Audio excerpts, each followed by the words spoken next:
بسم اللہ الرحمن الرحیم اللہ ولی الذین آمنوا یخرجهم من الظلمات إلى النور والذین كفروا أولیاؤهم الطاغوت يخرجونهم من النور إلى الظلمات. الحمد لله رب العالمين والصلاة والسلام على سيد المرسلين وعلى آله وصحبه أجمعين ومن تبعهم بإحسان إلى يوم الدين. أعوذ بالله من الشيطان الرجيم. بسم الله الرحمن الرحيم. حاميم والكتاب المبين إنا جعلناه قرآنا عربيا لعلكم تعقلون وإنه في الكتاب لدينا لعلي حكيم. محترم حاضرین، آج ہمارے سامنے مکی صورتوں میں سے اور حوامیم میں سے ایک سورہ زخرف ہے، جس کی کل آیتیں 89 یعنی 79 ہے. اس سورہ کا نام زخرف ہے. زخرف کا معنی ہوتا ہے سونا. اس کا نام اس لیے یہ رکھا گیا ہے کہ یہ دنیا کی جو خوشحالی اور نعمتیں اللہ رب العالمین عطا فرماتا ہے اس کے متعلق گفتگو کرتی ہے بنیادی طور سے، اور اس سے کیا تعلق ایک بندہ مومن کا ہونا چاہیے، کس حد تک ہونا چاہیے. مزید یہ کہ اس کے مظاہر اور زیب و زینت سے بہت سارے لوگ، بہت سارے انسان دھوکے میں، غفلت میں اور فتنے میں پڑ جاتے ہیں. بنیادی مضمون بھی اس کا یہی ہے کہ دنیاوی زیب و زینت اور زندگی انسان کے لیے فتنہ ہے. یہ ضرورت بھی ہے، اور اسی لیے فتنہ ہے کہ ضرورت کی بنیاد پر اور آسائش کی حصول میں انسان اس کی طرف اس طرح لپک جاتا ہے کہ اصل زندگی اور آخرت کی دائمی زندگی کو فراموش کر جاتا ہے، اور اس چکر میں دین کو، دین کی بنیادوں کو اور ان نعمتوں کے دینے والوں کو فراموش کر جاتا ہے. نعمت سامنے ہوتی ہے، نعمت دینے والے کو بھول جاتا ہے آدمی. یہ بڑی غفلت اور ایک مجرمانہ رویہ ہے. سورت کا آغاز اس بیان سے ہوتا ہے ابتدائی آیتوں میں. ویسے تو اللہ تعالیٰ نے قرآن کی قسم کھا کر جو ہے قرآن مجید کا مقام و مرتبہ بتایا، جیسا کہ ہم پہلے بھی جان چکے ہیں. حوامیم کی عام طور سے شروعات اسی سے ہوئی ہے. اس کے بعد اللہ تبارک و تعالیٰ نے اس بات کو بیان کرتے ہوئے اپنا کلام پیش فرمایا ہے، آگے بڑھایا ہے کہ آسمانوں اور زمین کا خالق اللہ تعالیٰ ہے. چنانچہ وہ کفار سے، مشرکین اور منکرین سے سوال کرتا ہے، جو قرآن میں کئی جگہ ہے. وَلَئِن سَأَلْتَهُمْ مَنْ خَلَقَ السَّمَاوَاتِ وَالْأَرْضَ. سوال نہیں کرتا بلکہ بیان کرتا ہے کہ وَلَئِن سَأَلْتَهُمْ، اگر آپ ان سے سوال کریں، پوچھیں کفار مکہ سے، مشرکین سے کہ آسمانوں اور زمین کو کس نے پیدا کیا، لَيَقُولُنَّ خَلَقَهُنَّ الْعَزِيزُ الْعَلِيمُ، تو یہ ضرور یہی جواب دیں گے. لام بھی اور نون بھی یہ تاکید کا معنی دیتا ہے. ضرور بضرور ہم اسی کا ترجمہ کرتے ہیں کہ ضرور بضرور یہ جواب دیں گے کہ ان کو عزیز علیم نے، عزیز غالب قوت والا زبردست، عزیز نے اور جو غالب ہے اور علم والا ہے اس نے پیدا کیا، یعنی اللہ تعالیٰ نے. یہ ایسی حقیقت ہے جو قرآن نے بار بار پیش کی، اور کفار مکہ اس کا اعتراف کرتے تھے کہ خالق و مالک اللہ ہے. یہ خود بہت سارے جھگڑوں کا فیصلہ کرنے کے لیے بطور دلیل پیش کیا جا سکتا ہے، خاص طور سے عقیدے کی بنیاد میں. چنانچہ سورت کا اختتام میں بھی اللہ تبارک و تعالیٰ نے یہ بیان کیا. شروع کی آیتوں میں یہ کہا کہ خالق اللہ ہے، اور آخر میں کہا کہ مالک بھی اللہ ہی ہے. چنانچہ کہا وَقَالُوا آلِهَتُنَا خَيْرٌ أَمْ هُوَ مَا ضَرَبُوهُ لَكَ إِلَّا جَدَلًا بَلْ هُمْ قَوْمٌ خَصِمُونَ، کہ وہ کہتے یہ ہیں کہ ہمارے معبود زیادہ بہتر ہیں یا وہ اللہ. یہ جو آپ کے سامنے بیان کر رہے ہیں یہ محض جدل کے طور پر، کٹ حجتی کے طور پر، جھگڑے کے طور پر، ورنہ حقیقت سے تو وہ بھی واقف ہیں، بلکہ وہ جھگڑالو قوم ہیں. یہ اس لیے اللہ نے بیان کیا کہ بندوں کو توحید اور خالق و مالک کی عبادت کی طرف بلایا جائے، جو اس کائنات کا اصلی مالک بھی ہے، خالق بھی ہے. چنانچہ مرکزی عنوان جیسا کہ میں نے ذکر کیا کہ دنیا کی فتنے اور دنیا کی جیب و زینت سے انسان کو ہوشیار کیا جائے، ڈرایا جائے، متنبہ کیا جائے. سورت کے بعض مضامین کا تذکرہ۔ سورہ مبارکہ کا آغاز مشرکین کو دھمکی دینے اور ڈرانے کے ذریعے سے ہوتا ہے کہ جو لوگ شرک کرتے ہیں، اللہ کی نشانیوں اور تعلیمات کا انکار کر رہے ہیں، مان نہیں رہے ہیں، ان کو اللہ نے دھمکی دی ہے۔ چنانچہ اللہ نے فرمایا افنضرب عنکم الذکر صفحا ان کنتم قوما مسرفین، کیا ہم اس نصیحت کو تم سے اس بنیاد پر ہٹا لیں، نصیحت نہ کریں، قرآن نہ بتائیں کہ تم حد سے گزر جانے والے لوگ ہو؟ اس کے کئی معنی اہل علم نے بیان کیے۔ سیدھا سادہ معنی یہ ہے کہ تم حد سے گزر گئے ہو، اس لیے نصیحت کرنا بند کر دی جائے، سمجھانا چھوڑ دیا جائے، یا تم یہ سمجھتے ہو کہ اب حد سے ہم گزر گئے ہیں تو گزر گئے ہیں، اللہ یوں ہی معاف کر دے، درگزر کر دے، کچھ نہیں کرے گا اور تم اپنی دنیا میں مست رہو گے؟ ایسا نہیں ہو سکتا۔ وَكَمْ أَرْسَلْنَا مِن نَبِيٍّ فِي الْأَوَّلِينَ، ہاں پچھلے لوگوں میں ہم نے کتنے رسولوں کو بھیجا، ہاں وَمَا يَأْتِيهِم مِّن نَبِيٍّ إِلَّا كَانُوا بِهِ يَسْتَهْزِئُونَ، ان کا بھی رویہ یہ تھا کہ ان میں سے ان کے پاس کوئی بھی نبی جب آتا تو وہ اس کا مذاق اڑاتے، استہزاء کرتے۔ فَأَهْلَكْنَا أَشَدَّ مِنْهُمْ بَطْشًا وَمَضَىٰ مَثَلُ الْأَوَّلِينَ، تو یہ جو کفار مکہ آپ کے سامنے اچھل کود کر رہے ہیں، شورش مچا رہے ہیں، اپنے آپ کو بہت کچھ سمجھ رہے ہیں، ان سے کہیں زیادہ طاقتور اور پکڑ رکھنے والے، قوت رکھنے والے لوگوں کو ہم نے نیست و نابود کر دیا، ہلاک کر دیا۔ ہاں، اور تمہارے سامنے پچھلے لوگوں کی مثالیں بیان کی جا چکی ہیں۔ یہ قرآن میں یہ مضمون بار بار ہے، ہم سنتے ہیں تو ہمیں لگتا ہے کہ ہم تو جانتے ہیں، لیکن اس کی عبرت اور نصیحت اور سبق کے پہلو کو ہم نظر انداز کر دیتے ہیں۔ دراصل اللہ رب العالمین ہمیں جھنجھوڑ کر یہ بتا رہا ہے کہ تم اپنی انسانی دنیا کی تاریخ بھی دیکھ لو، قرآن جو کہہ رہا ہے اور اللہ کے رسول صلی اللہ علیہ وسلم آپ کو جو سمجھا رہے ہیں، ہمیں سمجھا رہے ہیں، وہ یہی سمجھا رہے ہیں کہ اللہ رب العالمین کا یہ قانون رہا ہے، تم کوئی انوکھے اور اس قانون سے باہر نہیں ہو کہ اس قانون کے دائرے سے نکل جاؤ۔ اگر انہوں نے سرکشی کی تھی اور برباد ہوئے تو تم بھی پنپ نہیں سکتے سرکشیاں کر کے، لہٰذا چاہتے ہو کہ اللہ رب العالمین کے انعام، اس کی رحمت اور اس کی جنت دنیا میں بھی اور آخرت کی، دنیا کی جنت اور آخرت کی جنت چاہتے ہو تو اللہ تبارک و تعالیٰ اور اس کے رسول اور اس کی کتاب کو قبول کر لو، اس کے تابع فرمان بن جاؤ۔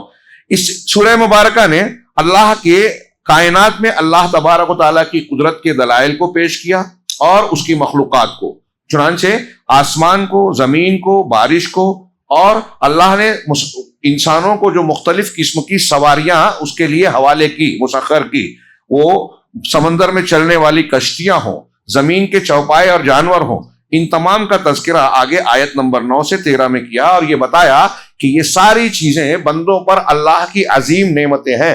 اس کی وجہ سے ہماری زندگی کی گاڑی نہ صرف چلتی ہے بلکہ آسان ہوتی ہے، اس میں لذت و تفریح کا سامان ہوتا ہے۔ ہاں، آیت نمبر 9 سے میں ایک دو آیت کو پڑھتا ہوں۔ اللہ رب العالمین کا ارشاد ہے کہ وَلَئِن سَأَلْتَهُم مَّنْ خَلَقَ السَّمَاوَاتِ وَالْأَرْضِ، تو آسمانوں اور زمین کی پیدائش کا ذکر آیت نمبر 9 میں جو ہم پڑھ چکے۔ آیت نمبر 10 میں ہے الَّذِي جَعَلَ لَكُمُ الْأَرْضَ مَهْدًا وَجَعَلَ لَكُمْ فِيهَا سُبُلًا، یہ وہ اللہ ذات ہے جس نے تمہارے لیے زمین کو فرش بنایا۔ مہدن کا ترجمہ فرش اور بچھونا کرتے ہیں۔ مہد گود کو بھی کہتے ہیں، ماں کی گود۔ ایک بچہ پیدائش کے بعد جب نوزائیدہ ہوتا ہے تو اسے جو بھی تکلیف ہو، بھوک لگتی ہے، پیاس لگتی ہے، کوئی دکھ درد ہوتا ہے، روتا ہے، اور ماں کی گود میں اسے تحفظ کا احساس ہوتا ہے، وہ سکون محسوس کرتا ہے۔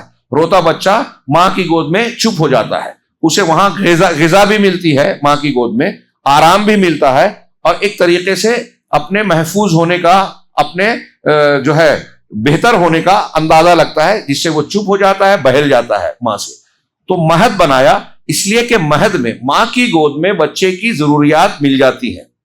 اللہ تعالیٰ کہہ رہا ہے کہ زمین کو اللہ تعالیٰ نے، دنیا کو تمہارے لیے مہد بنایا، یعنی ہماری ساری جو ضروریات تھی، جینے کی، زندگی گزارنے کی، تفریحات کی، لذتوں کی، وہ ساری چیزیں اللہ رب العالمین نے دسترخوان کی طرح دنیا میں سجا دی ہے۔ ہوا ہے، پانی ہے، غذا ہے، دوست و احباب ہیں، گھر بار ہے، وہ چیزیں جو ہماری ضرورت کی ہیں، ان ساری چیزوں کو فراہم کیا ہے، اور ہم اس کو بآسانی استعمال کرتے ہیں، کر پاتے ہیں مختلف ذرائع سے، سرگرمی اور محنت کے ذریعے۔ تو اللہ نے تمہارے لیے زمین کو فرش اور مہد بنایا، وَجَعَلَ لَكُمْ فِيهَا سُبُلًا، اور اس میں تمہارے لیے راستے بنا دیے۔ اب راستے پہ اگر نہ ہوتے تو ہم ایک شہر سے دوسرے شہر، ایک جگہ سے دوسری جگہ منتقل نہیں ہو پاتے، تجارتیں نہیں ہو پاتی، سفر نہیں ہو پاتا، علوم حاصل نہیں ہوتے، ایک دوسرے کے تجربات سے فوائد حاصل نہیں ہوتے، اور ایک دوسرے مختلف مقامات پر جو اللہ نے نعمتیں دی ہیں زمین سے نکلنے والی، پیڑ پودوں کی شکل میں پیدا ہونے والی، ان سے ایک جگہ کے لوگ دوسری جگہ ایک جگہ منتقل کر کے فائدہ اٹھا نہیں پاتے۔ تو اللہ نے تمہارے لیے راستے بنا دیے، لعلکم تہتدون، تاکہ تم راہ پا جاؤ، رہنمائی پاؤ۔ والذی نزل من السماء ماء بقدر، اور وہ ذات جس نے آسمان سے بارش کو، پانی کو ایک خاص مقدار اور اندازے کے مطابق پیدا کیا، خاص مقدار اور اندازہ۔ اب اس پہ غور کیجئے، بارش ہوتی ہے کتنی ہوتی ہے؟ دنیا کے مختلف علاقوں میں کم اور زیادہ، اس کے لوگ جغرافیائی اسباب پر غور کرتے ہیں کہ وہاں سمندر ہے، وہاں پہاڑیاں ہیں، وہاں اس لیے بارش زیادہ ہوتی ہے۔ لیکن آپ دیکھیے کہ جہاں جیسی ضرورت ہے اس ضرورت کے مطابق قدرت پانی کا انتظام فرماتی ہے، بارش برساتی ہے۔ اگر جتنی بارش ہوتی ہے اس کے دگنا 3 گنا ہو جائے، اور کبھی کبھی ہوتی ہے، تو سیلاب آ جاتا ہے، کھیتیاں فصلیں تباہ ہو جاتی ہیں، بند پل ٹوٹ جاتے ہیں، اور بہت سارے نقصانات ہوتے ہیں۔ اور اگر بارش ضرورت سے کم ہو، جتنی ہونی چاہیے اس سے کم ہو، تو قحط پڑ جاتا ہے، سوکھا ہوتا ہے، انسان کو بھی پیاس کی، پانی کی ضروریات ستاتی ہے، جانوروں کے لیے بھی مسئلہ ہوتا ہے، فصلیں سوکھ جاتی ہیں، خشک سالی، جانور مرنے لگتے ہیں، اور بہت سے نقصانات ہوتے ہیں۔ غور کیجئے کہ جو ایک نارملی جو سسٹم چلتا ہے کہ بارش اتنی ہی ہوتی ہے جتنی ضرورت ہے، جس سے کھیتیاں لہلہاتی ہیں، شاداب ہوتی ہیں، زندہ ہو کے پھر سے فصل دیتی ہیں، جانوروں کی ضرورت پوری ہوتی ہے، جانور بھی خوش ہوتے ہیں۔ ہاں، تو عموماً نارملی جب ہوتا ہے معاملہ تو بارش، وہی اللہ کہہ رہا ہے بقدرن، یہ کوئی اگر غور کرے تو ایسے اتفاق نہیں ہے، ایسے ہی نہیں ہو رہا ہے، کسی مخلوق نے یہ سسٹم نہیں بنایا، رب العالمین ہے جس نے بارش کا یہ نظام بنایا۔ اور ہم کہتے ہیں کہ وہاں پہاڑیاں زیادہ ہیں، سمندری ہوا ہے، مرطوب ہوا ہے، اس لیے وہاں بارش زیادہ ہوتی ہے، وہاں کم ہوتی ہے۔ تو یہ پہاڑ کس نے بنائے؟ سمندر کس نے بنایا؟ بارش کے اسباب کس نے بنائے؟ بادلوں کو کون پیدا کرتا ہے، کون چلاتا ہے؟ یہ سسٹم جو سائیکل یا سرکل بنتا ہے، ہاں، یہ کس نے بنایا؟ رب العالمین نے بنایا۔ تو وہی اللہ کہہ رہا ہے کہ ہم انسان کے لیے، وہی اللہ ہے جس نے آسمان سے پانی کو ایک خاص مقدار، متعینہ مقدار اور طے شدہ اندازے کے مطابق اتارا، نازل کیا، برسایا۔ اب اس بارش کا ایک فائدہ بتایا، فَأَنشَرْنَا بِهِ بَلْدَةً مَيْتًا، اور اس کے ذریعے سے ہم نے مردہ زمین کو زندہ کر دیا، مردہ زمین کو زندہ کر دیا۔ ایک جملہ ہے، ایک پوری کتاب ہے، اللہ کا فرمان ہے۔ مردہ زمین کیسے ہوتی ہے، پھر زندہ کیسے ہوتی ہے، اس میں پیڑ پودے، فصلیں، ہماری ضرورت کا کیا کیا سامان، قدرتی طور سے اس میں جو کیمیائی عمل ہوتے ہیں، آپ پڑھیں گے تو حیرت زدہ رہ جائیں گے کہ اللہ جو بیج اور پودا پیدا ہوتا ہے، اب ہم جو گیہوں، چاول، جو جوار اور جو کھاتے ہیں، اس میں سائنس والے بتاتے ہیں کہ اس میں فلاں نمکیات ہوتی ہے، اس میں نشاستہ ہوتا ہے، اس میں فلاں معدنیات ہوتی ہیں، ہاں، فاسفورس ہوتا ہے، سوڈیم ہوتا ہے، فلاں اور فلاں۔ میں سائنس والا آدمی نہیں ہوں، جو ہے وہ مجھ سے زیادہ بہتر جانتے ہیں۔ تو کیا کیا ہوتا ہے، یہ کہاں سے آتا ہے؟ اس دانے کے اندر پانی کی آمیزش، مٹی، اور قرآن نے اس کا نقشہ بھی قرآن میں کہ جب پانی گرتا ہے تو اہتزت، زمین حرکت کرتی ہے، وربت، اور پھلنے لگتی ہے۔ اس کی سائنٹسٹ نے تحقیق کی، میں نے ایک اسلام اور سائنس کے تناظر میں کچھ باتیں ہیں اللہ کی دلائل کے، ایمان کے دلائل میں بیان کیے ہیں بعض دروس میں، اس وقت میں نے تھوڑی سی محنت کی تھی، تو اس کی تحقیق کرتے ہوئے میں بھی بہت حیرت کیا، اور واقعی اس کو آپ جیسے پڑھیں گے اللہ کی قدرت اور انعام کا، اس کے سسٹم اور نظام کا آپ کے دل و دماغ میں جو ہے احساس ہوگا کہ کتنا زبردست ہے، ایمان مضبوط ہوتا ہے، رب العالمین کے نظام کی باریکیاں معلوم ہوتی ہے تو ایمان مضبوط ہوتا ہے، اور اللہ رب العالمین کے علیم و خبیر اور اس کے حکیم ہونے کا بھی علم ہوتا ہے۔ کس طریقے سے بارش کے قطرات ہوتے ہیں، جب بیج اندر جاتا ہے تو زمین میں حرکت ہوتی ہے، راستہ بنتا ہے، اس میں جو قرآن نے کہا اہتزت و ربت، اس کی تفصیل جو کی ہے علماء نے، زبردست ہے، ضرور پڑھیے۔ ہاں، تو اللہ تبارک و تعالیٰ بارش برساتا ہے تو مردہ زمین زندہ ہو جاتی ہے۔ اب اس زمین سے کیا کچھ نعمتیں نکلتی ہیں، صرف پیڑ پودے، باغات، پھل نہیں، ہماری غذاؤں کے ساتھ دوائیں بھی ملتی ہیں۔ زمین میں کئی چیزیں ایسی ہیں جو معدنیات اور مختلف شکلوں میں پائی جاتی ہیں، وہ ایسے ہی نہیں بن جاتی، زمین میں قدرتی عمل ہوتا ہے۔ ہر جگہ کی مٹی الگ الگ خصوصیت رکھتی ہے، الگ الگ اجزاء پر مشتمل ہوتی ہے. یہی وجہ ہے کہ کچھ سبزیاں یہاں پیدا ہوتی ہیں وہاں نہیں ہوتی، وہاں ہوتی ہے یہاں نہیں ہوتی. کھجور کا درخت جیسا عرب میں ہوتا ہے، مدینہ میں ہوتا ہے، اور دوسرے مقامات پر ہمارے یہاں نہیں ہوتا، اور اگر ہوتی بھی ہے تو اس کی وہ کوالٹی نہیں رہتی، اس میں وہ چیزیں، وہ طاقت، قوت نہیں ہوتی. تو ہر زمین میں مطلب الگ الگ قوت ہے. ایک جگہ جو چیز پیدا ہوتی ہے دوسری جگہ اس کی صلاحیت زمین کے اندر نہیں ہے، وہاں دوسری چیزیں پیدا ہوتی ہیں. اس سے نظام چلتا ہے، کاروبار چلتا ہے. پھر میں نے عرض کیا کہ معدنیات بنتے ہیں. یہ زمین کے اندر کیمیائی، قدرتی کیمیائی عمل، کیمیکل عمل ہوتا ہے. رب العالمین نے وہ نظام بنایا. لوہے کے پیدا ہونے کا، پہاڑی کے اوپر سے نیچے کی طرف اترتا ہے، اور لوہا، اللہ نے کہا وَأَنزَلْنَا الْحَدِيدَ، کہ ہم نے لوہے کو اتارا. تو پہاڑی سے کچھ مادے نیچے زمین کی نچلے حصے میں جاتے ہیں، اور وہاں کے اجزاء سے ملنے کے بعد لوہا بنتا ہے. اللہ تعالیٰ نے مردہ زمین کو زندہ کیا، اور وہ ہم کو کیا کیا دیتی ہے. قرآن میں سورہ مرسلات میں اللہ نے کہا أَلَمْ نَجْعَلِ الْأَرْضَ كِفَاتًا أَحْيَاءً وَأَمْوَاتًا، کیا ہم نے زمین کو کافی نہیں بنایا، زندوں کے لیے بھی مردوں کے لیے بھی. غور کیجئے، زندہ ہے تو زمین پہ ساری ضرورت کی چیزیں مل رہی ہیں، زندگی آسان ہے. نہ زمین ہل ڈول رہی ہے کہ ہم ایک جگہ ٹھہر نہ سکیں، گھر بنتا ہے. اور نہ زمین اتنی دلدلی ہے کہ اس میں دھنس جائیں، گھر نہ بن سکے، ہم نہ چل سکے. اور یہاں ساری ضروریات فراہم ہیں. تو زندہ ہے تو ساری ضروریات ہیں، مردہ ہے تو اسی میں دفن ہو کے اللہ تبارک و تعالیٰ نے ایسا نظم کیا کہ مردہ اس میں تحلیل ہو جاتا ہے. بدبو، تعفن اور لاش جو ہے مسئلہ نہیں بنتی. چنانچہ زمین زندہ کے لیے بھی کافی ہے، مردہ کے لیے بھی کافی ہے. اور یہ سسٹم اللہ نے بنایا. اب یہاں اللہ نے کہا کہ بارش برسائی ایک خاص مقدار سے، جس سے ہم مردہ زمین کو زندہ کر دیتے ہیں. کذالک تخرجون، یہ دوبارہ زندہ کیے جانے کی ایک دلیل ہے عقلی طور سے، قرآن کی عقلی دلیل ہے. دنیا میں جتنی بھی صحیح عقلی دلیل ہے، علامہ ابن تیمیہ کہتے ہیں کہ جو عقلی دلیل ایمانیات کی کوئی دے سکتا ہے دے گا. اگر غور کریں گے تو قرآن میں ضرور ملے گی، حدیث اور قرآن میں. تو اللہ نے کہا کذالک تخرجون، ایسے ہی تم کو نکالا جائے گا قبروں میں یا جہاں بھی موت کے مرنے کے بعد جس شکل میں بھی لاش ہے ایک انسان کی، ایسے ہی اس کو پھر سے زندہ کیا جائے گا. والذی خلق الازواج کلھا، اور وہ ذات جس نے تمام ازواج اور جوڑوں کو پیدا کیا، ساری چیزوں کو جوڑے جوڑے بنایا اور اس نے پیدا کیا. اب جوڑے جوڑے بنانے کے کیا فائدے ہیں؟ مرد کے ساتھ عورت ہے، نر کے ساتھ، ہر نر کے ساتھ مادہ ہے. ابھی کچھ سالوں پہلے تحقیق ہوئی تو پتہ چلا کہ پہاڑوں میں بھی نر مادہ ہوتا ہے، درختوں میں تو نر مادہ پہلے ہی سے ہوتا ہے، جانتے ہیں. تعبیر کیا کرتے تھے صحابہ کرام کہ نر کی شاخ نکال کے وہ جو ہے مادہ کے اندر تعبیر کرتے تھے، عربی میں تعبیر کہتے ہیں، اس کو کاٹ کے پچر لگاتے تھے. آپ کے یہاں کیا کہتے ہیں؟ تو اللہ کے رسول نے پہلے منع کیا کہ یہ کیوں کرتے ہو. جب کم کیا تو صحابہ نے آگے کہا کہ ارے اللہ کے رسول صلی اللہ علیہ وسلم آپ نے منع کیا، پھل کم آیا. تو کہا کہ یہ دنیا کا معاملہ ہے، تم اپنی دنیا کا معاملہ مجھ سے زیادہ جانتے ہو، تم اس میں جو جانتے ہو اس کے مطابق کام کرو. ہاں، دین سے متعلق جب میں کوئی بات کہوں تو ضرور مانو.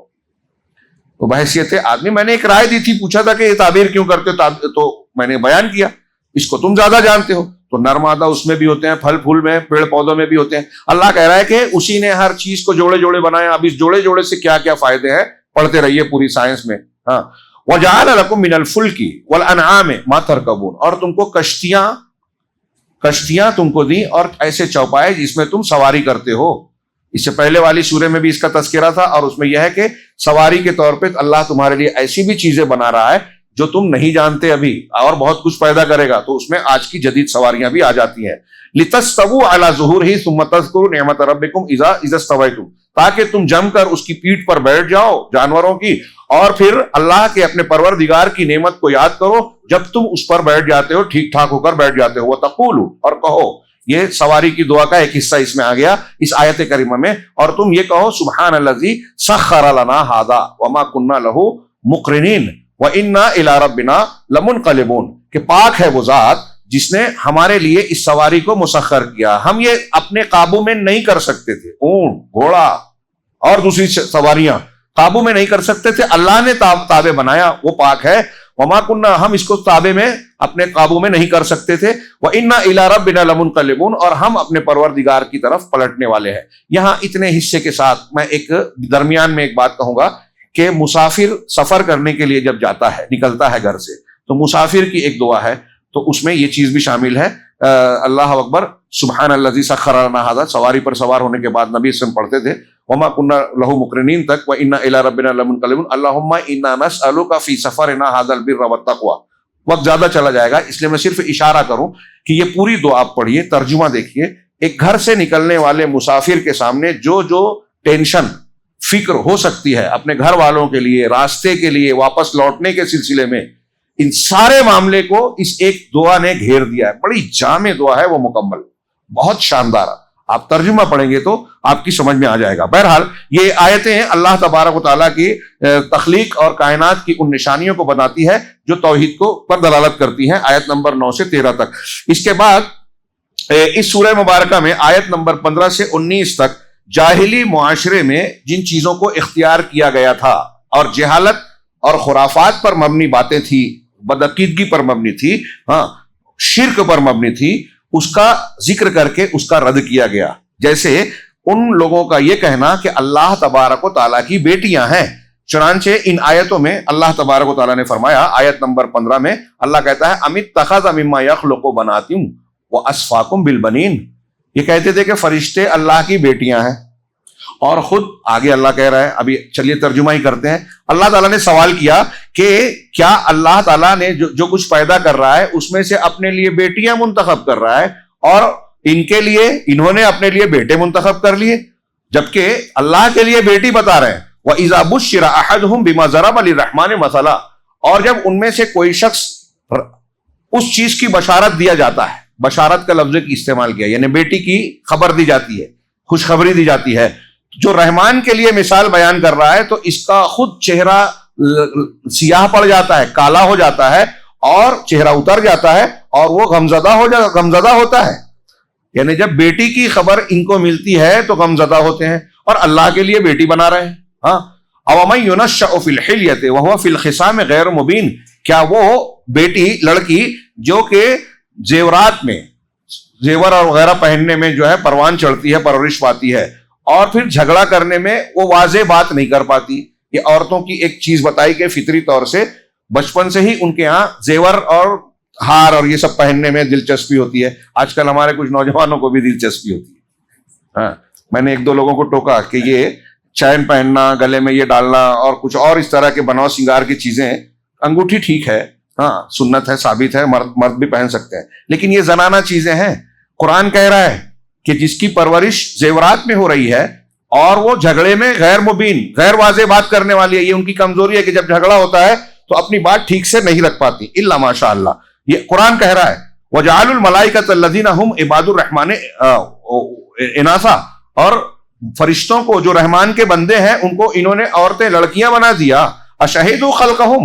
کیا یہ اپنی ان کی پیدائش کے وقت جو ہے حاضر تھے؟ سَتُكْتَبُ شَهَادَتُهُمْ وَيُسْأَلُونَ. ان کی شہادت کو لکھا جائے گا، یہ درج ہو رہا ہے اور اس کے متعلق ان سے سوال ہوگا.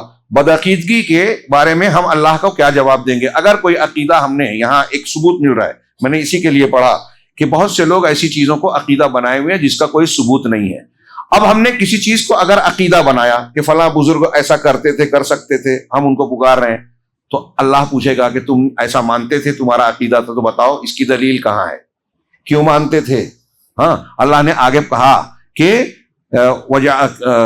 وَقَالُوا لَوْ شَاءَ الرَّحْمَنُ مَا عَبَدْنَاهُمْ. ایک اور گمراہی ان کی کہ وہ کہتے یہ ہیں کہ اگر رحمان چاہتا تو ہم ان بتوں کی پرستش کرتے ہی نہیں. دیکھیے کفار مکہ کی چالاکی، باطل کیسے استدلال کرتا ہے. بھائی آپ اور ہم میں بھی کچھ لوگ ایسا سوال کر سکتے ہیں. ہم کہتے ہیں نا کہ دنیا میں اللہ کی مشیت کے بغیر کچھ نہیں ہوتا، ایک پتا بھی نہیں ہلتا. واضح ہم مانتے ہیں، یہ ہمارا ایمان ہے. تو اب یہ اسی سے دلیل کیا دے رہے ہیں کہ بھائی اللہ کے چاہنے سے سب ہو رہا ہے نا. تو ہم اگر بتوں کی عبادت کر رہے ہیں، غیر اللہ کو پوج رہے ہیں، اولیاء صالحین کو پوج رہے ہیں، تو اللہ کے چاہنے سے ہی تو کر رہے ہیں. تو غلط کیا ہوا؟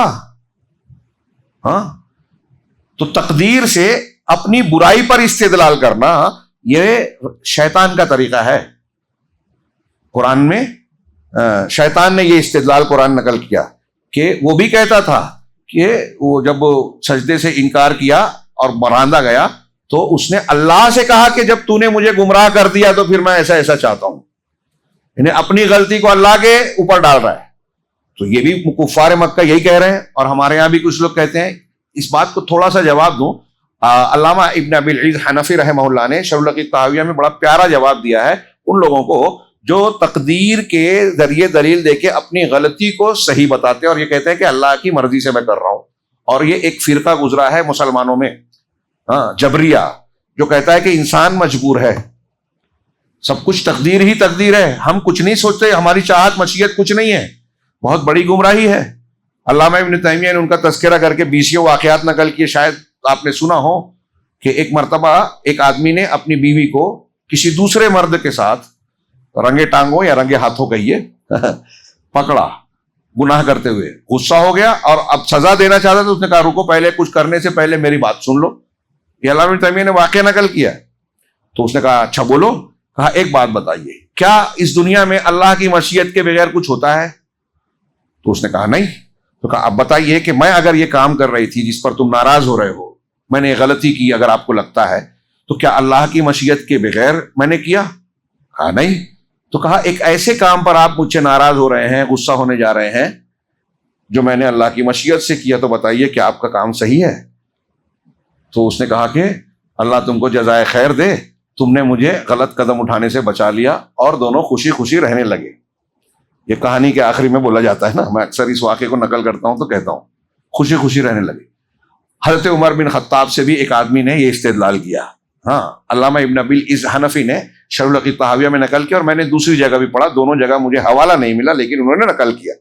تو وہ کہتے ہیں کہ ایک چور پکڑا گیا، چوری ثابت ہوئی. حضرت عمر فاروق رضی اللہ تعالیٰ عنہ کا دور تھا، امیر المومنین تھے، حکم دیا کہ اس کا ہاتھ کاٹا جائے، اسلام کی یہی سزا ہے مقررہ. تو اب ہاتھ کاٹنے کی جب بات طے ہوئی تو اس نے کہا کہ امیر المومنین میری پہلے بات سن لیجئے سزا کے نفاذ سے پہلے. کہا ٹھیک ہے کہو. تو کہا کہ ایک بات بتائیے کہ میں نے اگر چوری کی ہے تو کیا یہ اللہ کی مشیت کے بغیر میں نے چوری کی ہے؟ اللہ کی مشیت اور چاہت ہوئی تبھی تو میں نے کی نا. کہا ہاں. تو کہنے لگا کہ آپ مجھے ایسے کام پر میرا ہاتھ کاٹنے کی سزا دے رہے ہیں، فیصلہ سنا رہے ہیں جو اللہ تبارک و تعالیٰ کی مشیت تھی. تو عمر فاروق تھے.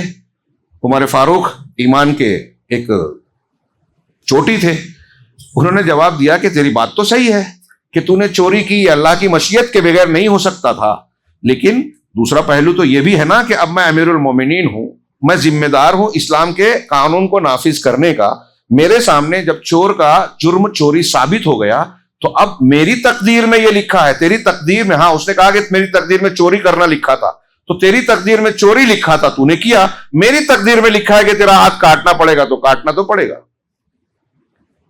تو اب اگر کوئی گناہ کر رہا ہے تو اس کو یہ جواب دیجئے کہ اگر آپ یہ کہہ رہے ہو کہ میری تقدیر میں کفر شرک ہے اس لیے میں کر رہا ہوں، تو پھر یہ بھی مان لو، اس پہ اعتراض مت کرو کہ تمہاری تقدیر میں یہ ہے کہ کفر شرک پر مرو گے تو ہمیشہ جہنم میں جلو گے، تو اس میں ٹینشن کیا ہے؟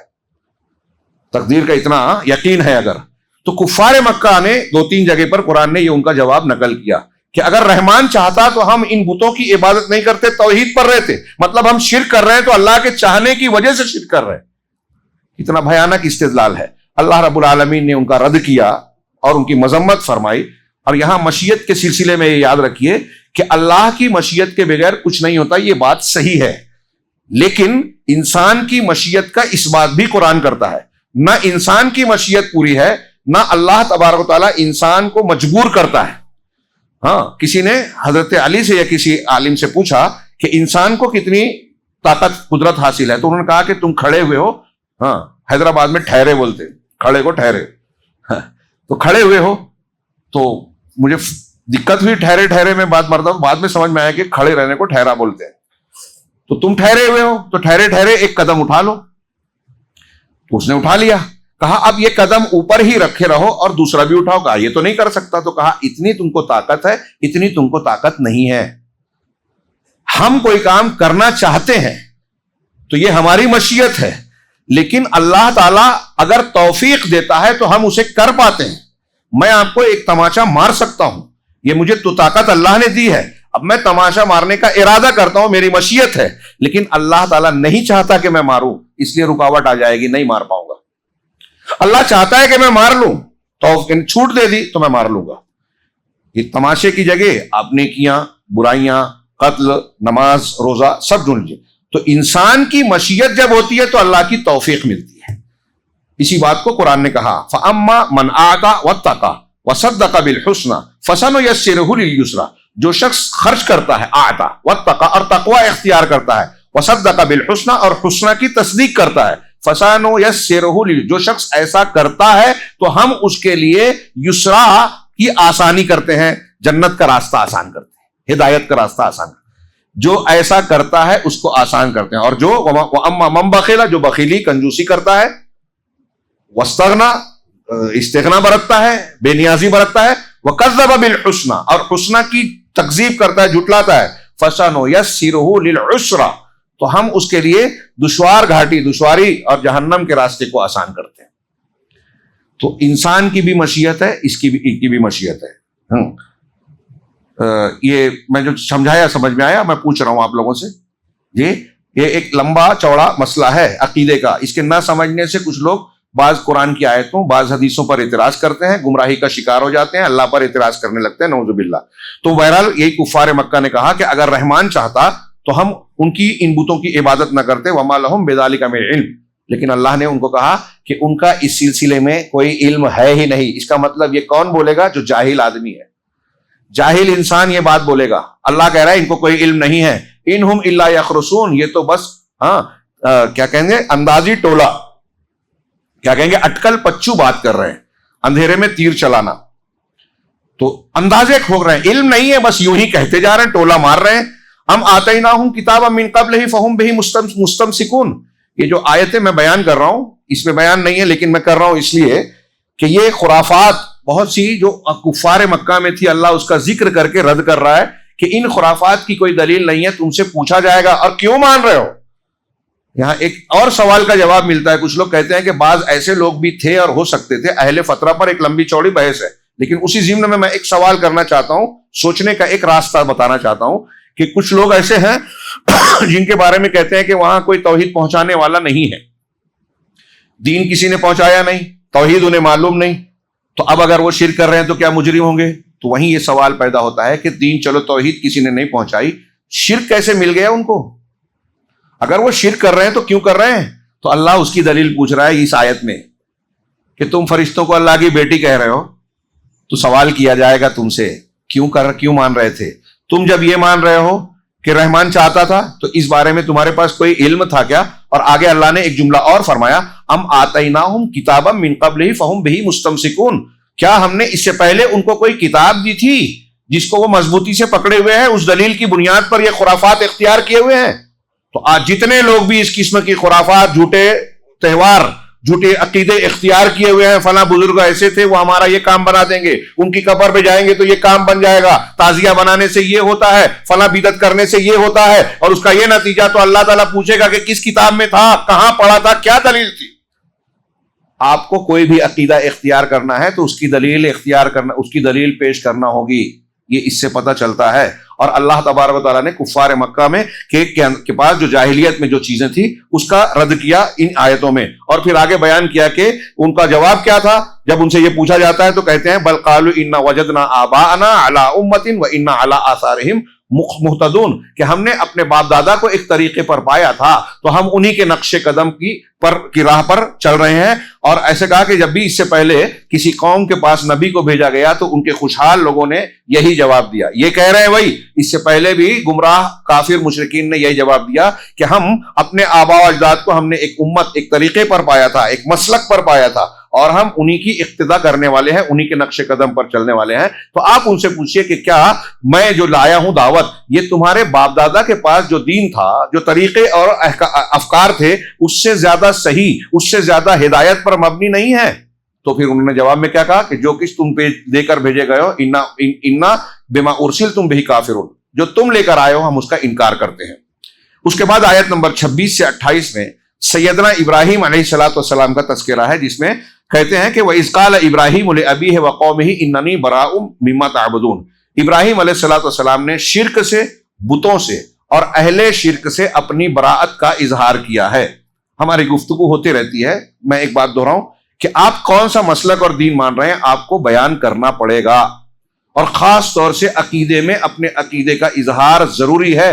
شرک اور شرک کی، اہل شرک سے براءت ضروری ہے۔ سیدنا ابراہیم کی ملت ہے، اللہ اسے پیش کر رہا ہے، اور آگے کہہ رہا ہے اللہ تعالیٰ کہ ابراہیم نے کہا کہ میں بری ہوں ان سے جن کی تم عبادت کرتے ہو، الا الذی فطرنی، سوائے اس کے جس نے مجھے پیدا کیا.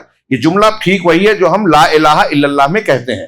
کوئی معبود نہیں ہے، عبادت کے لائق نہیں ہے برحق سوائے اللہ کے. وہی حضرت ابراہیم کہہ رہے ہیں کہ جن بتوں کو تم پوج رہے ہو میں ان سے تعلق نہیں رکھتا، ان کو معبود نہیں مانتا. کس کو مانتا ہوں؟ الا الذی فطرنی، سوائے اس کے جس نے مجھے پیدا کیا. فانہ سیہدین، وہ عنقریب مجھے رہنمائی کرے گا، صحیح دین بتائے گا.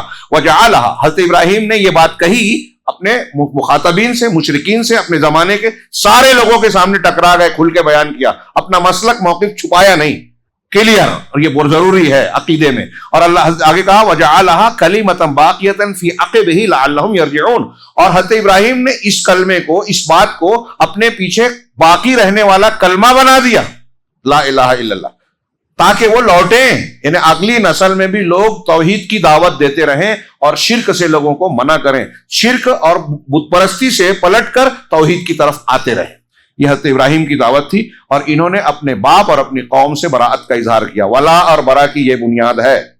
اچھے اچھے داعی، دعات، جماعتیں اس کو آج نہیں مانتی یا عمل میں نہیں لاتی یا سمجھتی ہی نہیں. جو توحید کی ایک بنیاد ہے کہ آپ اللہ کو اگر مانتے ہیں تو اللہ کے لیے دوستی، اللہ کے لیے دشمنی، اللہ کے لیے محبت، اللہ کے لیے نفرت ضروری ہے. اب اگر کوئی دین کا مخالف ہے وہ آپ کا دوست نہیں ہونا چاہیے، دلی دوست. اور نمبر 5 پر انہوں نے موضوعات میں بتایا کہ یہ سورۃ مبارکہ بتاتی ہے کہ اللہ تبارک و تعالیٰ کا فضل، اللہ اپنے بندوں میں سے جسے چاہتا ہے عطا فرماتا ہے. مال ہے، جاہ و منصب ہے، ہاں یہ چیزیں عطا فرماتا ہے. لیکن یہ عطائش اور نوازش لیسا بمیزان العطاء عند اللہ، ہاں معاف کیجئے کہ جس کو چاہتا ہے مال اور عطا کرتا ہے. لیکن دنیا میں مال اور جاہ و مرتبہ، یہ جو اللہ کی نوازش ہے، یہ لوگوں کے لیے اللہ کے یہاں یہ میزان نہیں ہے کسی کے مقبول ہونے یا مردود ہونے کے لیے. بہت اہم، جو آج بھی لوگ نہیں سمجھتے. فرعون کا ذکر کر کے اس کے ضمن میں بھی یہ بیان کیا. فرعون نے دوسری صورتوں میں بھی ہے اپنی قوم سے کہا کہ میرے پاس محل ہیں، نہریں جاری ہیں، ایسی ایسی چیزیں ہیں، اور میں ایسا ہوں. تو میں صحیح ہوں یا یہ صحیح ہے؟ اسی سورہ مبارکہ میں کہا کہ یہ چیز صاف صاف بات بھی نہیں کر پاتا، معزز بھی نہیں ہے. حضرت موسیٰ علیہ السلام جل گئے تھے، ان کی زبان جل گئی تھی بچپن میں، تو لکنت تھی زبان میں، اور وہ دعا بھی کرتے رب اشرح لی صدری واحلل عقدۃ من لسانی، میری زبان کی جو گانٹ ہے یا لکنت ہے اس کو تو کھول دے. تو اس کا ہتانا دیا فرعون نے، اور اپنے آپ کو کہ میرے پاس یہ ہے، میرے پاس وہ ہے، بادشاہت ہے، محلات ہیں، فوج ہے، اور اس کے پاس کیا ہے؟ ایک جگہ فرعون نے یہ کہا کہ اس کے پاس فرشتے کیوں نہیں، یا آسمان سے کنگن کیوں نہیں آئے؟ اسی میں شاید کہ آسمان سے ان کو کنگن کیوں نہیں مل گئے سونے کے؟ پرانے زمانے میں بادشاہ اور بڑے لوگوں کے پاس ہاتھ میں، گلے میں، کان میں کہیں نہ کہیں سونے کے کنگن ہوتے تھے، یہ علامت ہوتی تھی. تو فرعون کہہ رہا ہے کہ ان کے پاس، یا پھر اس کے ساتھ فرشتے کیوں نہیں آئے جو بولتے کہ یہ رسول ہے؟ بہرحال تو یہ مال اولاد جو ہے معیار نہیں ہے. اللہ نے فرمایا وَقَالُوا لَوْلَا نُزِّلَ هَذَا الْقُرْآنِ، یہ نبی صلی اللہ علیہ وسلم کے بارے میں کفار مکہ کہہ رہے تھے سورہ آیت نمبر 31 اور 32 میں کہ یہ لوگ کہتے ہیں کہ یہ قرآن کیوں نہیں نازل کیا گیا علی رجل من القریتین عظیم، ان دونوں بستیوں کے کسی بڑے آدمی پر. دونوں بستیوں سے مراد مکہ اور طائف ہے، کہ اگر اللہ کو رسول بنانا ہی تھا تو اس دو بستی میں سے کسی بڑے آدمی کو رسول بناتا. کچھ لوگ کہتے ہیں کہ مکہ کی شخصیت میں ولید بن مغیرہ اور مدینہ کی شخصیت میں عروہ بن ثقفی کر کے ایک شخص تھا، ان دونوں کو مراد ہے، یا کوئی اور رہا ہو. تو ان کا کہنا یہ ہے، مطلب یہ کہ نبی صلی اللہ علیہ وسلم ان کی نظر میں چھوٹے تھے. کیوں چھوٹے تھے؟ مال و اسباب، حکومت و قیادت، سرداری بظاہر دنیاوی اعتبار سے ان کو نظر نہیں آ رہی تھی. اخلاقیات میں تو خود ہی صادق و امین کہہ رہے. اس کا مطلب ان کے نزدیک بھی کیا اہمیت رکھتی ہے اخلاق، کردار. آج بھی دیکھیے مولوی صاحب ہے، اخلاق والا ہے، رشتہ بھیجا ہے آپ کی بیٹی کے لیے، کیا کھلائے گا، کیا پلائے گا، کہاں گھمائے گا، خود ہی کھانے پینے کے مسئلے ہیں. لیکن مالدار ہے، ہاں ٹھیک ہے، بہت اچھا بڑا گھرانہ ہے، مشہور ہے. توحید نہیں ہے، چل جائے گا. شراب پیتا ہے، سدھر جائے گا. فلاں معاملہ ہے، چل جائے گا. تو دنیا کی خرابیاں چل جائے گی اگر دولت و اسباب ہیں. آپ کا معیار کیا ہے؟ اللہ کا، ہمارا معیار کیا ہے؟ اللہ کا معیار کیا ہے؟ دیکھنے کی ضرورت. ہمارا معیار کسی کو قبول اور رد کرنے میں دنیا ہے. دنیا ہے. صحابہ، تابعین، طب تابعین میں یہ چیز نہیں تھی. اس سے پہلے واقعہ آپ جانتے ہیں، سن چکے ہیں. کہتے سعید بن مسیب کو خلیفہ کے بیٹے کا رشتہ آیا، بیٹی کے لیے رد کر دیا. ایسے شاگرد سے شادی کرائی اپنی بیٹی کی جو کھانے پینے کا بھی مسئلہ تھا, وہ بیوی کا انتقال ہوا تو کئی دن درس میں حاضر نہیں ہو سکے. ہاں, ان کو گھر پہنچا دیا, نکاح پوچھا, معلوم پڑا, اس سے نکاح کرا دیا, گھر پہنچا دیا, اور وہ بعد میں کہتے ہیں کہ اتنی حسین و جمیل, اتنی دیندار, اتنی علم والی. دوسرے دن جب وہ گھر سے نکلے, کہا کہاں جا رہے ہو؟ کہا تمہارے ابا کے درس میں حدیث پڑھنے جا رہا ہوں. کہا جو میرے والد صاحب کی جتنی حدیثیں میں تم کو پڑھا سکتی ہوں مجھے یاد ہے. تو عالمہ, ایسی عالمہ دیندار تربیت یافتہ خاتون ہو تو اپنے شوہر کی استاذ بن گئی. ہاں, ایسی کوئی لڑکی آج ہمارے سماج میں ہو تو سوچئے کہ کسی غریب عالم کو, چاہے کتنا بھی متقی پرہیزگار ہو, کوئی دے گا؟ کوئی والد دینے کے لیے تیار ہوگا؟ ہاں, اگر وہ مضبوط بیک گراؤنڈ کا نہیں ہے, اونچی جاب نہیں ہے, لندن, آسٹریلیا یا امریکہ میں نہیں کام کرتا, تو اب کے ہاں میں نے دیکھا بعض اشتہارات, بہت حیرت ہوئی کہ امریکہ اور لندن کا بیک گراؤنڈ چاہیے لڑکی کو دینے کے لیے. حیرت کی بات ہے. ہمارے یہاں معیار یہ چیزیں بن گئی ہیں. اب جب اس معیار پہ آپ دیکھیں گے تو ہو سکتا ہے کہ وہ دیندار ہو, لیکن جب آپ کی ترجیح یہ ہے تو اس کا مطلب دین آپ کے نمبر آپ کے پاس سیکنڈری ہے.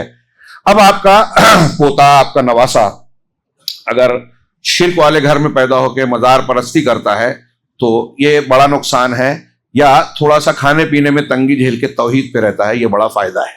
غور کرنے کی بات ہے. تو اللہ نے فرمایا کہ یہ نبی صلی اللہ علیہ وسلم کے بارے میں کہہ رہے ہیں کہ یہ نبی بنائے گئے ہیں, تو اس دو بستی میں کوئی عظیم اور بڑی شخصیت میں سے کیوں نہیں اتارا اللہ تعالیٰ نے قرآن کو؟ تو اللہ نے اس پر رد کرتے ہوئے سوال کیا, اہم یقسمون رحمت ربک, ہاں کیا یہ اللہ کے رب, اپنے رب کی رحمت کو تقسیم کرتے ہیں؟ کل یہ بات آیت آئی تھی, رحمت اللہ کی, نعمت اللہ کی, انعام اللہ کی تقسیم آپ کے باپ سے مشورہ کر کے کرے گا اللہ کہ کس کو دینا ہے کس کو نہیں دینا ہے؟ وہی سوال کر رہا ہے اللہ. تو کل یہ تو یہاں رحمت اللہ کی ساری نعمتیں ہیں, لیکن یہاں بطور خاص نبوت مراد ہے. نبوت بھی اللہ کی رحمت ہے. تو اللہ کس کو نبی بنائے کس کو نہ بنائے یہ آپ سے مشورہ کرے گا. اللہ ان سے پوچھ رہا ہے کیا وہ اللہ کی رحمت کو تقسیم کریں گے؟ نحن قسمنا بینہم معیشتہم فی الحیات الدنیا, دنیا کی زندگی میں بھی ہم نے ان کی زندگانی کی جو روزیاں ہیں, رزق اور اسباب زندگی, معیشت کہا اللہ نے اس آیت میں. معیشت کو یعنی زندگی کے اسباب کو ہم نے تقسیم کیا ہے ان کے درمیان. اب کوئی امیر ہے کوئی غریب ہے, کسی کو زیادہ دیا کسی کو کم دیا, تو یہ اللہ کی نوازش ہے, علیم و حکیم کی نوازش ہے. وَرَفَعْنَا بَعْضَهُمْ فَوْقَ بَعْضٍ درجات, اور بعض کو بعض پر مختلف درجات کے ساتھ برتری عطا کی ہے. اسی کے ذریعے سے کاروبار چل رہا ہے دنیا کا. لِيَتَّخِذَ بَعْضُهُمْ بَعْضًا سِخْرِيًّا, کیوں ایسا کیا؟ تاکہ بعض کو اپنا ماتحت بنا سکے, کام لے سکے. اگر کوئی غریب اور کوئی امیر نہ ہوتا تو جاب کرنے والا کہاں ملتا؟ گھر کے کام کون کرتا؟ آفس, فیکٹری اور کارخانوں میں کام کون کرتا؟ سب مزدور, سب امیر ہی امیر ہوتے تو کوئی کام کرنے والا نہیں ملتا. سب غریب ہی غریب ہوتے تو ان کو کام نہیں ملتا. ہاں, وَرَحْمَتُ رَبِّكَ خَيْرٌ مِّمَّا يَجْمَعُونَ, اور یہ سب تو ہے ہی دنیا کا معاملہ, لیکن تمہارے پروردگار کی رحمت, یہ جو کچھ دنیا میں جمع کر رہے ہیں اس سے بہتر ہے. یہاں رحمت سے مراد آخرت کے انعامات ہیں. 6 نمبر پر حضرت موسیٰ علیہ السلام کا فرعون سرکش کے ساتھ قصہ ہے, اور فرعون کا اپنے جاہ, مال اور مرتبے کے سلسلے میں دھوکہ کھانا ہے, جو میں نے ابھی تھوڑا سا اپنے الفاظ میں ذکر کیا. اس سورہ مبارکہ میں یہ مضمون بھی ہے. اسی طریقے سے اس سورہ مبارکہ میں بھی کہا اللہ نے فَاسْتَمْسِكْ بِالَّذِي أُوحِيَ إِلَيْكَ إِنَّكَ عَلَىٰ صِرَاطٍ مُسْتَقِيمٍ. یہ ایک پورا آج کے زمانے میں منہج کو سمجھانے کے لیے بہت اہم فرمان ہے اللہ کا. کل کی درس میں ایک آیت آئی تھی فَلِذَٰلِكَ فَادْعُ وَاسْتَقِمْ كَمَا أُمِرْتَ, کہ اسی کی طرف آپ دعوت دیجئے اور جیسا کہ آپ کو حکم دیا گیا ہے ویسے ہی آپ جم جائیں قرآن پہ, اور آپ کہیے کہ مجھے عدل و انصاف کے لیے آپ صراط ہے نا, وہ آیت سورہ شورى کی گزری. یہاں اللہ نے کہا اس سورہ مبارکہ میں آیت نمبر 42-43 سے غالباً فَاسْتَمْسِكْ بِالَّذِي أُوحِيَ إِلَيْكَ, اس چیز کو مضبوطی سے پکڑ لیجئے جو آپ کی طرف وحی کی گئی ہے. إِنَّكَ عَلَىٰ صِرَاطٍ مُسْتَقِيمٍ, آپ صراط مستقیم پر ہے. میں جتنے لوگ میری آواز سن رہے ہیں یہاں یا اس کے ذریعے سے, ان سے اس آیت پر غور کرنے کی دعوت دے رہا ہوں. غور کریں کہ اللہ اپنے رسول صلی اللہ علیہ وسلم سے کہہ رہا ہے کہ جو وحی کی گئی, اللہ نے جو آسمان سے دیا ہے قرآن کی شکل میں یا حدیث کی شکل میں, اسی کو مضبوط پکڑ لیجیے, اور اس کو پکڑنے کے بعد آپ صراط مستقیم پر ہیں. اب بتائیے کہ اس حکم کے بعد قرآن اور حدیث سے, رسول اللہ صلی اللہ علیہ وسلم کے مسلک سے, دین سے ہٹ کر کسی چیز کی ضرورت ہے کیا؟ اللہ نے اس وقت تجھے یہ اتارا تھا. آج اگر کوئی بندہ اتنا ہی ماننے کی کوشش کرے اور اس کے علاوہ ساری چیزوں کی طرف سے آنکھیں بند کر لے تو جنت کے راستے پہ رہے گا کہ نہیں رہے گا؟ بالکل رہے گا. اب آپ کہیں گے نئے مسائل, نئے جدید, اور یہ تو ٹھیک ہے, اسی پر قائم رہتے ہوئے ان مسائل کا حل ہوگا. ادھر ادھر ہٹ کے نہیں، نئے اصول نہیں. تو یہ ہمارا منہج طے کرنے والا ہے. میں اس پر ایک بات کہتا ہوں، غور کیجیے آپ بھی، کہ جب اللہ اپنے رسول صلی اللہ علیہ وسلم کو کہہ رہا ہے کہ جو وہی ہے اسی پر مضبوطی سے پکڑے رہو، اسی کو.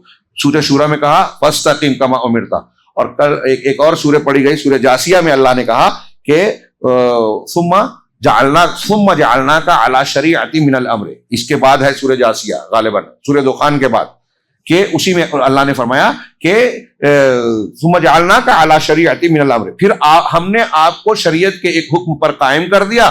ہاں فاتبعھا، اسی کی اتباع کیجیے. ولا تتبع اہواء الذین لا یعلمون، اور جو علم نہیں رکھتے ان کی اتباع مت، ان کی خواہشات کی اتباع مت کیجیے. اب قرآن و حدیث سے ہٹ کر جو بھی کسی بھی بنیاد پہ کہہ رہا ہے، وہ کتنے بڑے بھی ڈگری ہولڈر ہو، قرآن حدیث کے خلاف ہے تو وہ خواہش ہے، جہالت کی بنیاد پہ کہہ رہا ہے. دین کا علم قرآن اور حدیث ہے، اس کی دلیل سے ہٹ کر کوئی کہہ رہا ہے تو وہ علم نہیں ہے. امام شافعی نے کہا کہ علم تو وہی ہے جو قال اللہ ہے، قال الرسول ہے. باقی سارے علوم اس علم کے تابع ہیں، اس کے غلام ہیں. اگر اس کے کوئی خلاف ہے تو ہمارے لیے قابل قبول ہونا ہی نہیں چاہیے. اس لیے صوفی جب کہتا ہے کہ قال اللہ قال الرسول کو کھرچ کر آ جاؤ اور پیر صاحب اور سلسلے کی جو تعلیم ہے اس کو لے لو، تو وہ گمراہی کی بنیاد قائم کرتا ہے. جو ایسا مانتا ہے وہ پہلے ہی کفر کے راستے پہ جا رہا ہے. قرآن حدیث کو اپنے دماغ سے کھرچ کر کوئی صراط مستقیم پر رہ ہی نہیں سکتا، ہو ہی نہیں سکتا.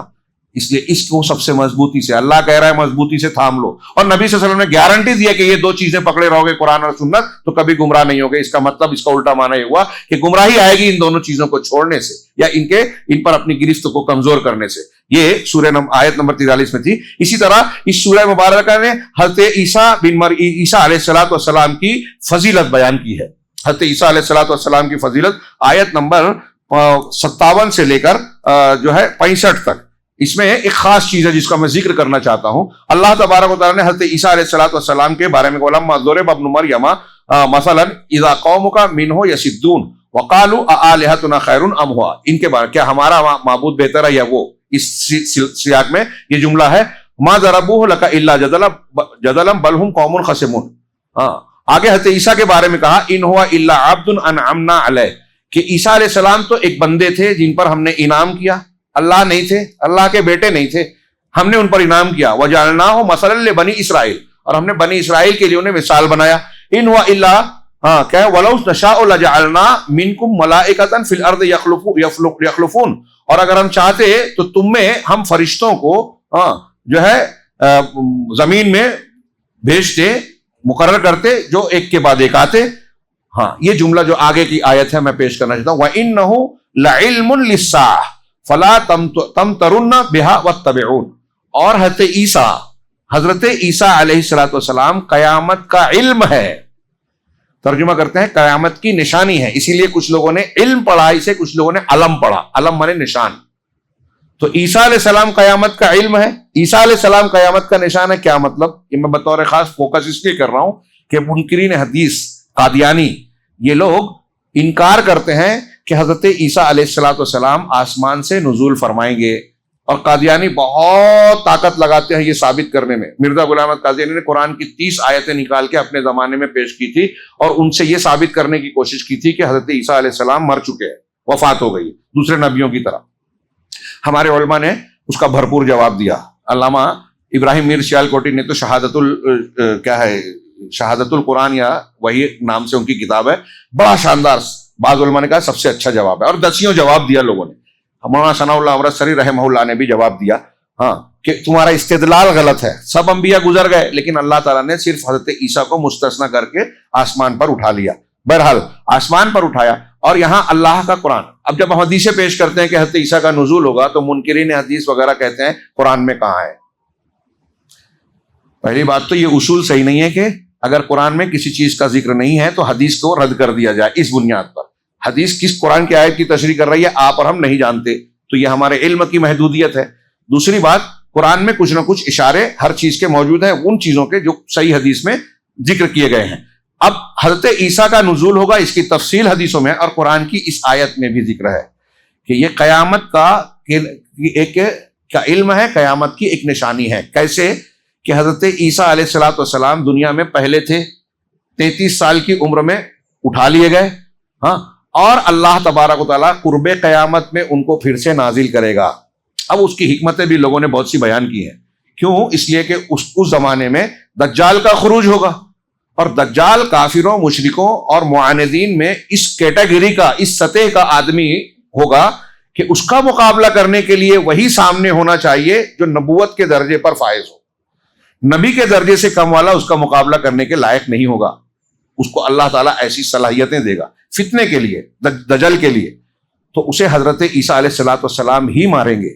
ہاں، چنانچہ دجال نکلے گا، یہ حکمت کے تحت کی بحث ہے، اس پر گفتگو ہو سکتی ہے، لیکن حضرت عیسیٰ کا نزول ہوگا، اس کی کیفیت، تفصیل، دمشق کے منارہ، اس کے کیا ہے، منارہ بیضا کے پاس اتریں گے۔ مرزا غلام احمد قادیانی نے قادیان میں ایک مینارہ بنایا اور کہا کہ یہی وہ مینارہ ہے جس کا حدیث میں ذکر ہے اور میں ہی ہوں، اور قادیان بولے وہ مقام لد پر شام میں آئیں گے، تو کہا وہ لد سے مراد لدھیانہ ہے، حدیث میں لد ہے، اس نے کہا لدھیانہ ہے، اور کہا کہ بھائی دمشق کا لفظ جو ہے حدیث میں، تو کہا اصل میں دمشق کے لوگ نے، وہاں کے لوگ جو سخت مزاج ہیں، ویسے لوگ جس شہر میں رہیں گے اس شہر میں حضرت عیسیٰ آئیں گے، تو ہمارا جو شہر ہے یہ یہاں ویسے ہی مزاج ہے جیسے شام کے لوگ تھے، وہ دمشق کے لوگ تھے۔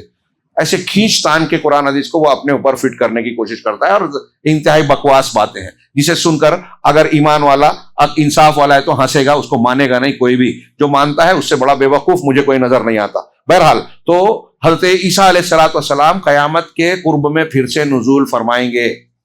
اب یہاں قادیانی ایک اور سوال کرتے ہیں کہ اللہ تعالیٰ نبی بنا کر کسی کو نعمت دے کے نعمت چھینتا نہیں ہے، تو کیا حضرت عیسیٰ کو نبی بنا کر نبوت چھین لے گا؟ اب قیامت کے قریب آئیں گے تو وہ شریعت عیسوی پر عمل کریں گے، انجیل والی، یا شریعت محمدی پر عمل کریں گے، قرآن والی؟ تو ہم نے جواب دیا، میری خود ایک قادیانی سے گفتگو ہوئی تھی تو جواب دیا کہ بھائی شریعت محمدی پہ کریں گے، تو کہا پھر اللہ تعالیٰ نعمت چھیننا، یہ کس نے کہا کہ نعمت چھین گئی؟ حضرت عیسیٰ علیہ السلام کا مقام نبوت تو برقرار ہے نا، تو کہا جب آئیں گے تو پھر امتی کی طرح عمل کریں گے، آپ کہہ رہے ہیں؟ میں نے کہا نہیں، ان کی نبوت کا دور نبی صلی اللہ علیہ وسلم کی نبوت کے دور سے پہلے تھا، اب ان کی نبوت منسوخ ہو گئی، اب جب وہ دنیا میں آ رہے ہیں تو نبوت محمدی اور شریعت محمدی کا دور ہے، اس لیے شریعت محمدی پر عمل کریں گے، اگرچہ ان کا درجہ نبوت کا باقی ہے۔ اچھی طرح دماغ میں رکھیے، نبوت کا درجہ ان کا اللہ نے نہیں چھینا اور نہ چھینے گا، کم نہیں ہوا، بلکہ اسی بنیاد پہ تو دجال کے سامنے آ رہے ہیں۔ تو حضرت عیسیٰ علیہ السلام اب حضرت عیسیٰ شریعت محمدی پہ دلیلوں سے بھی ثابت ہوتا ہے۔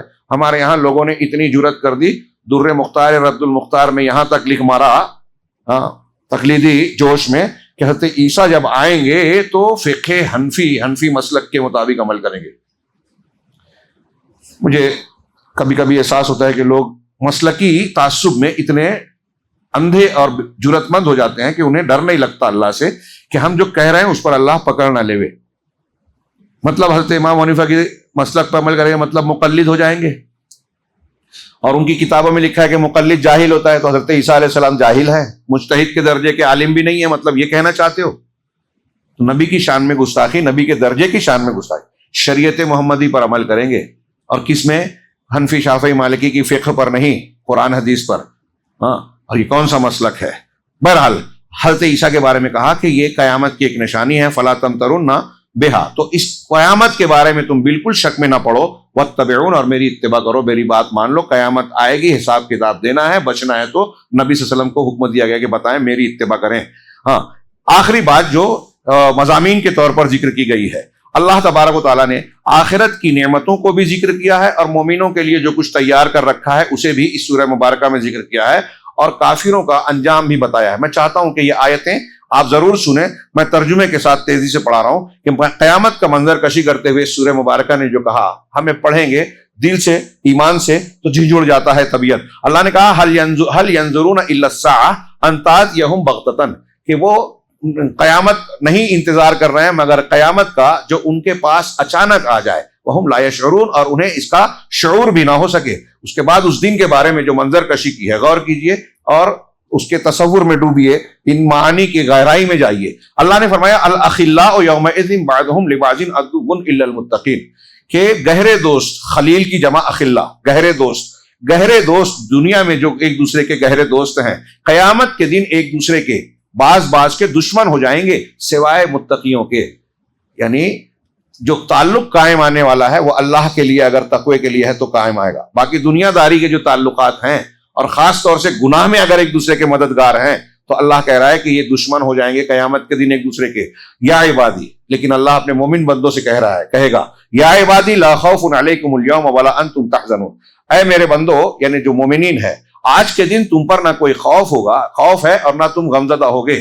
الذین آمنوا بآیاتنا وکانوا مسلمین، میرے وہ بندے جو ایمان لائے ہماری آیتوں پر اور وہ تابعداری کرنے والے تھے، مسلم تھے یعنی باتوں کو ماننے والے تھے. ادخلوا الجنۃ انتم وازواجکم تحبرون، اور تم اور تمہاری بیویاں، تمہارے جوڑے جو دنیا میں یا یہاں بنائے گئے، تم اور تمہاری بیویاں جنت میں خوش و خرم مستی اور مزے لیتے ہوئے داخل ہو جاؤ. یہ دیکھیے، یہ غور کرتے جائیے، میں صرف ترجمہ کر رہا ہوں. یطاف علیہم بصحاف من ذہب واکواب، ان پر پھرایا جائے گا ایسے تشتوں کو، پلیٹ رکابی صحاف کہتے ہیں، صحیف کی جمع ایسے تشتوں کو جو سونے اور چاندی کے ہوں گے، اور ایسے پیالوں کو، سونے چاندی کے پیالے ان پر گھمائے جائیں گے. دنیا کے سونے چاندی، دنیا کی رونق اور چمک کے پیچھے پڑے ہو، یہ اللہ تعالیٰ نے جنت میں تیار کر رکھا ہے اصلی لذت، اصلی چمک دمک. وفیہا ما تشتہیہ الانفس وتلذ الاعین، اس میں وہ چیزیں ہوگی جو انسان کا نفس چاہے گا اور آنکھوں کو اس سے لذت ملے گی. یعنی مزہ کب آتا ہے؟ جسم کو بھی لذت ملے، روح کو بھی لذت ملے، آنکھوں کو بھی ٹھنڈک ملے، یعنی ظاہری باطنی ہر قسم کی لذت. جنت میں وہ سارے سامان ہوں گے جو ہم تصور نہیں کر سکتے. دنیا کی کچھ لذتیں لیتے ہیں، کھانے میں مزہ آ رہا ہے لیکن دل مطمئن نہیں ہے، اور بہت سارے کچھ چیزیں اس کی مزہ نہیں آ رہا ہے، کسی چیز کی وجہ سے مزہ کرکرا ہو جا رہا ہے. ایسی کوئی چیز رکاوٹ نہیں ہوگی. اللہ کہہ رہا ہے کہ تم اس میں جنت میں وہ چیزیں ہوگی جس کو نفس لوگوں کی جانیں چاہیں گی، آپ کا دل چاہے گا، جو جی چاہے گا، اور آنکھوں کو لذت ملے گی. وَأَنْتُمْ فِيهَا خَالِدُونَ، اور ایسا بھی نہیں ہوگا کہ چلو آج ہے کل مر جاؤ گے، یا یہ نعمت آج دی گئی یہ چھین لی جائے گی. تم اس میں ہمیشہ ہمیشہ رہو گے، یعنی یہ ٹینشن بھی نہیں رہے گا کہ موت آئے گی. موت کو اللہ تعالیٰ مار دے گا جنتی اور جہنمیوں کو اپنے اپنے ٹھکانے پہ جانے کے بعد. وَتِلْكَ الْجَنَّةُ الَّتِي أُورِثْتُمُوهَا بِمَا كُنْتُمْ تَعْمَلُونَ، اور یہ جنت ہے جس کا تم کو وارث بنایا گیا ہے اس چیز کے بدلے میں جو تم عمل کر رہے تھے. اس کا مطلب نیک عمل کے ذریعے جنت ملتی ہے. رمضان میں نیکیاں کریں گے، عبادتیں کریں گے، توبہ استغفار کریں گے تو عید کی خوشی ملے گی. دنیا میں نیکیاں کریں گے، عبادت کریں گے، اللہ کے بندوں کے حقوق ادا کریں گے تو آخرت کی خوشی اور یہ جنت ملے گی. اصلی عید یہ ہوگی. اللہ نے آگے فرمایا لَكُمْ فِيهَا فَاكِهَةٌ كَثِيرَةٌ مِنْهَا تَأْكُلُونَ، اس میں تمہارے لیے بہت سارے میوے ہوں گے جس سے تم کھاؤ گے. وہ باسی نہیں ہوں گے. قطوفها دانیہ، آپ لیٹے ہیں بیٹھے ہیں، جو درخت دیکھیں گے کہ یہ سیب ہے، سیب کھانے کا دل ہو رہا ہے، وہ درخت خود آپ کے پاس آ جائے گا. قطوف قریب ہوگا اللہ سے، جو چاہیں گے وہ مل جائے گا، جو درخت کی طرف دیکھیں گے قریب آ جائے گی. اور اس کے بعد اللہ نے کہا، میں اس کے لیے میں پڑھ رہا ہوں جس سے دہلنا چاہیے، اور رمضان کے ان آخری ایام میں اسے یاد کر کے، اس منظر کو تازہ کر کے ہمیں اللہ سے گڑ گڑانا چاہیے، توبہ کرنا چاہیے. اللہ نے کہا ان المجرمین فی عذاب جہنم خالدون، یقیناً مجرمین جہنم کے عذاب میں ہمیشہ رہیں گے. لا یفتر عنہم وہم فیہ مبلسون، یہ عذاب ان سے بیچ میں روکا نہیں جائے گا. فترہ کہتے ہیں گیپ کو، ایک چیز ہے اس کے بعد دوسری چیز بیچ میں کچھ وقفہ آ جائے تو اس کو کہیں گے فترہ، گیپ. تو کیا ترجمہ کریں گے کہ یہ عذاب ان سے بیچ میں، اس میں عذاب کے سلسلے میں رکاوٹ خلل نہیں آئے گا، تسلسل سے لگاتار مسلسل ہوتا رہے گا، اور وہ اس میں نامایوس ہو جائیں گے، اور یہ مسلسل ہوتے ہوئے عادت نہیں پڑ جائے گی، تکلیف اور احساس، شدت کا احساس بڑھتا جائے گا. اللہ نے آگے فرمایا وما ظلمناہم، یہ ہم نے ان پر جو جہنمی جہنم میں جائیں گے، ہم نے ان پر ظلم نہیں کیا. ولکن کانوا ہم الظالمین، بلکہ وہ خود ہی ظلم کرنے والے تھے. اب وہ پکاریں گے، اللہ نے کہا، منظر کہا کہ جہنمی کہیں گے ونادوا یا مالک لیقضی علینا ربک، وہ پکاریں گے کہ اے مالک داروغہ جہنم، ہم چاہیے کہ تم دعا کرو کہ پروردگار ہم کو ختم کر دے، ہمارا کام تمام کر دے. تو قال انکم ماکثون، تو وہ کہے گا کہ نہیں، تم کو یہاں ٹھہرے رہنا ہے. لقد جئناکم بالحق ولکن اکثرکم للحق کارہون، یقیناً ہم تمہارے پاس حق لے کر آئے تھے، یہ قرآن آیا، حدیث آئی، رسول آئے، ان کی تعلیم پہنچانے والے آئے، لیکن تم میں سے اکثریت ایسی ہے جو حق کو پسند نہیں کرتی تھی. پھر اس کے بعد اللہ نے اور مزید تنبیہی باتیں بیان کر فرمائی ہے. یہ قیامت کا منظر سامنے رکھیے، اور آگے چند لطائف کہ اس میں پہلا فائدہ یہی بتایا کہ اس سورے میں جو ابھی میں نے آخری آیت پڑھی، آیت نمبر 77، اس میں جہنم کے فرشتوں میں سے جو جہنم کا خازن ہے، داروغہ ہے، اس کا نام ذکر کیا گیا کہ وہ فرشتہ، اس فرشتے کا نام مالک ہے. اسی طریقے سے سورہ کا آغاز دھمکی سے ہوتا ہے، اور آخر میں اللہ تعالیٰ کے درگزر کا ذکر ہے. ہاں، اور یہ اللہ کے اس بات کا ذکر ہے کہ اللہ کی رحمت اس کے غضب پر سبقت رکھتی ہے. اسی طریقے سے نمبر 3 میں ایک فائدہ دیا کہ کسی کو اسوہ بنانا، کسی کے پیچھے چلنا جائز اور دنیا میں منافع بخش ہو سکتا ہے، لیکن اگر آپ دنیا کی کسی شخصیت کو اپنا پیشوا، قائد اور اسوہ بناتے ہیں تو آخرت میں وہ کتنا بھی بڑا انسان ہو، مشہور ہو، ٹی وی چینل پہ آتا ہو، لوگ لائک کرتے ہوں، وہ کام نہیں آئے گا. قرآن کہتا ہے وَلَن يَنفَعَكُمُ الْيَوْمَ إِذ ظَلَمْتُمْ أَنَّكُمْ فِي الْعَذَابِ مُشْتَرِكُونَ. وہ بھی میں چاہتا تھا کہ پڑھوں، لیکن شارٹ میں، کہ شیطان اور انسان کے درمیان وہاں مکالمہ ذکر کیا ہے. یہ اس آیت شروعات ہوتی ہے کہ اللہ نے فرمایا وَمَن يَعْشُ عَن ذِكْرِ الرَّحْمَنِ نُقَيِّضْ لَهُ شَيْطَانًا. جو رحمان کے ذکر سے غافل ہوتا ہے، عشا یا عشو کا معنی ہوتا ہے رات میں آدمی کو کم دکھائی دیتا ہے، اس کو رتوندی بولتے ہیں، اندھیرے میں دکھائی نہیں دیتا. تو جو اندھا بنتا ہے، ترجمہ کرتے ہیں، جو رحمان کے ذکر سے اندھا ہو جاتا ہے، ہاں، تو اس پر ہم ایک شیطان کو مسلط کر دیتے ہیں. کچھ لوگ پوچھتے ہیں نا ہم کیسے بچیں. کل ہمارے ایک بھائی پوچھ رہے تھے کہ ثابت قدمی کے لیے کیا کریں، تو کئی چیزوں میں سے اس میں ایک چیز یہ بھی ایڈ کر لیجئے کہ اگر آپ اللہ کا ذکر کرتے رہیں گے تو شیطان آپ سے دور رہے گا. جتنا آپ غافل ہوتے ہیں، قرآن کی آیت کہہ رہی ہے کہ آپ پر شیطان غالب ہوتا ہے. گھر میں آسیب، جادو ٹونا، جن شیطان کا لگنا اس وقت ہوتا ہے جب گھر میں اللہ کا ذکر نہیں ہوتا، قرآن نہیں پڑھا جاتا. تو اللہ کہہ رہا ہے، یہ قرآن میں بتا دیا کہ جو رحمان کے ذکر سے غفلت برتے گا، ہم اس پر ایک شیطان مسلط کر دیتے ہیں. فَهُوَ لَهُ قَرِينٌ، تو وہی اس کا ساتھی ہوتا ہے، ہاں، ہم نشین ہوتا ہے. اور جب ساتھی شیطان بن گیا آپ کا، تو اب آپ کو دین پر چلنے دے گا، توحید پر رہنے دے گا، دین کے لیے خدمت اور قربانی کا جذبہ پیدا کرے گا؟ نہیں.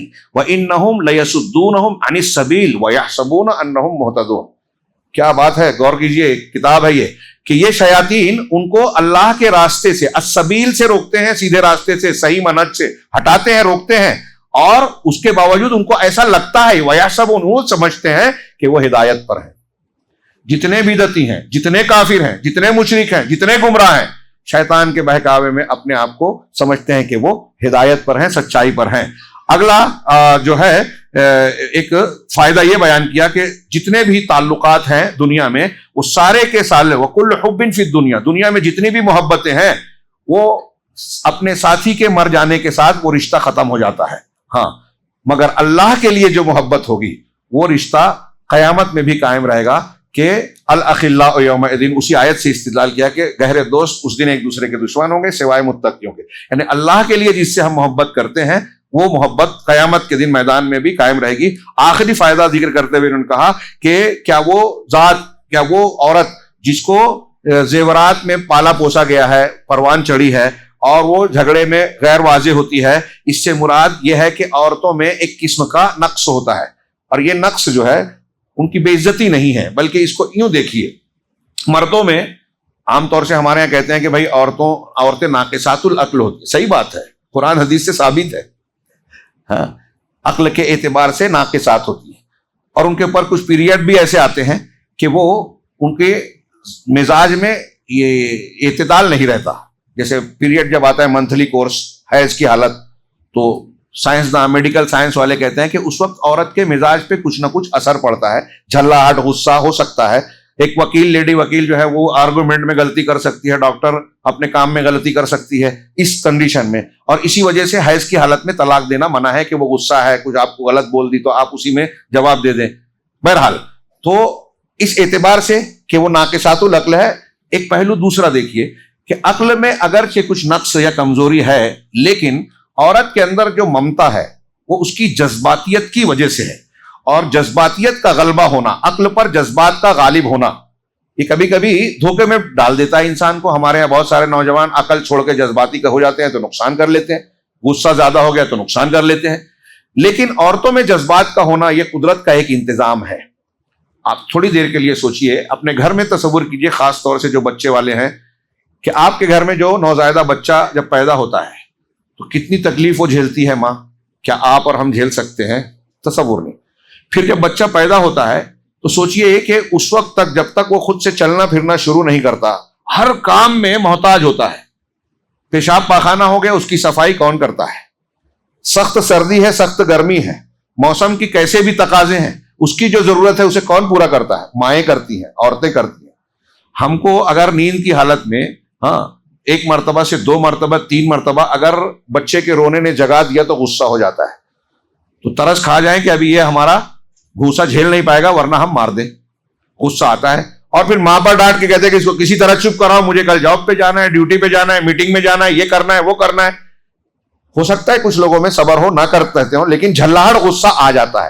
ماؤں کے اندر جو یہ جذبہ ہوتا ہے بچے کی، اس کے باوجود خدمت، چاہے وہ اس کو تھوڑا غصہ بتا دیں لیکن پھر سینے سے لگانا، چمٹانا، ممتا بھری جو ہے سلوک کرنا، اور پھر ان کی ضرورت کو پورا کرنا کیسے بھی تقاضے ہوں، اور اس کے بعد کوئی تکلیف مصیبت کی بات ہو تو وہ آنکھیں نم ہو جاتی ہے، وہ پوری کوشش کرتی ہیں کہ کسی طرح بچ جائے، رات جاگ کر گزار دیتی ہیں کہ بچہ تکلیف میں ہے۔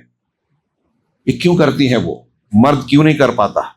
اس لیے کہ عورتوں میں جذباتیت ہے، محبت ہے، ممتا ہے، یہ اللہ نے رکھی ہے۔ اگر یہ ماں کے اندر نہیں ہوتی بچے کی پرورش نہیں کر پاتے ہم۔ تو یہ ایک دوسرا پہلو ہے، یہ عورتوں کے لیے بظاہر ایک کمزوری کی بات ہے جو اس قرآن کی آیت میں اور حدیث میں بیان کیا گیا کہ ان میں ناقصات العقل ہوتی ہیں، یہ زیورات میں پلتی بڑھتی ہیں، اور جو ہے ان کے اندر جو ہے جھگڑے میں جو ہے اپنی بات ٹھیک سے نہیں رکھ پاتی، اور نہیں رکھنے کی وجہ بھی ہوتی ہے غصہ ہو گئی، جذباتی ہو گئی، صاف صاف بات نہیں کر پاتی۔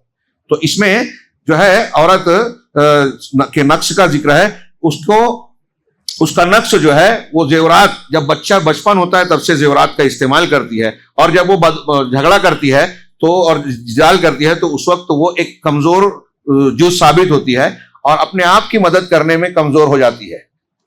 میاں بیوی کے جھگڑے میں کئی مرتبہ ایسا ہوتا ہے کہ عورت کو یہ احساس ہوتا ہے کہ میں مظلوم ہوں، میرا شوہر مجھ پہ زیادتی کرتا ہے، بیٹھک ہوئی، 2 طرف کے لوگ بیٹھے تو سب بیٹھنے کے بعد بھی مجھی کو زیادہ سمجھاتے ہیں، اور یہ آج کل کا چلن ہے۔ ہندو مسلم فساد ہوتا ہے، مسلمانوں کی دکان مکان جلتے ہیں، مسلمان مارے جاتے ہیں، اور امن کا پروگرام جب ہوتا ہے تو مسلمانوں ہی کو آگے لوگ سمجھاتے ہیں کہ امن سے رہو، چین سے رہو، بھائی چارے سے رہو، فسادیوں کو نہیں سمجھاتے۔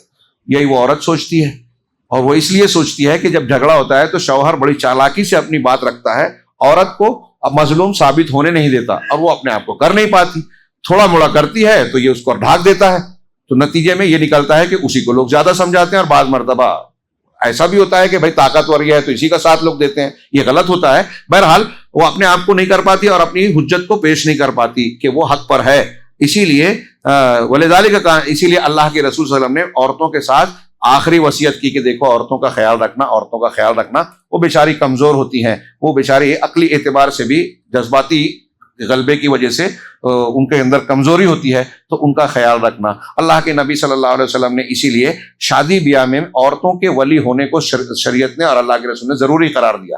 مرد اپنی شادی خود کر سکتا ہے، عورت کی شادی کے لیے ولی کی اجازت ضروری ہے، صحیح حدیث سے، حنفی مسلک میں ضروری نہیں ہے، لیکن اللہ کے رسول کی حدیث سے ثابت ہے کہ جو بھی عورت بغیر ولی کے نکاح کرتی ہے تو اس کا نکاح باطل ہے، باطل ہے، باطل ہے۔ 3 مرتبہ آپ نے کہا کیوں ضروری ہے ولی کا ہونا؟ اگر ولی کی شرط نہ ہو تو آج جو بغیر ولی کے بھاگ کے جاتی ہیں، جن کو کہیں بازار حسن میں بیچ دیا جاتا ہے، دھوکہ دے دیا جاتا ہے، اور وہ جب بھاگ کے جاتی ہیں تو گھر بھی واپس نہیں لوٹ پاتی۔ آج جو بہت ساری عورتیں مرتد ہو جاتی ہیں، لڑکیاں مرتد ہو جاتی ہیں، وہ جذبات میں بہہ کر اپنا فیصلہ غلط کر لیتی ہیں، اس لیے ان کے اندر یہ امکان ہے کہ وہ بھٹک جائیں۔ اللہ رب العالمین سے دعا ہے کہ وہ ہمیں دین کو سمجھنے اور اس پر عمل کرنے کی توفیق دے، اور اس کی برکت سے دنیا اور آخرت میں کامیابیوں سے نوازے۔ وآخر دعوانا ان الحمد للہ رب العالمین، وصلی اللہ علی نبینا محمد۔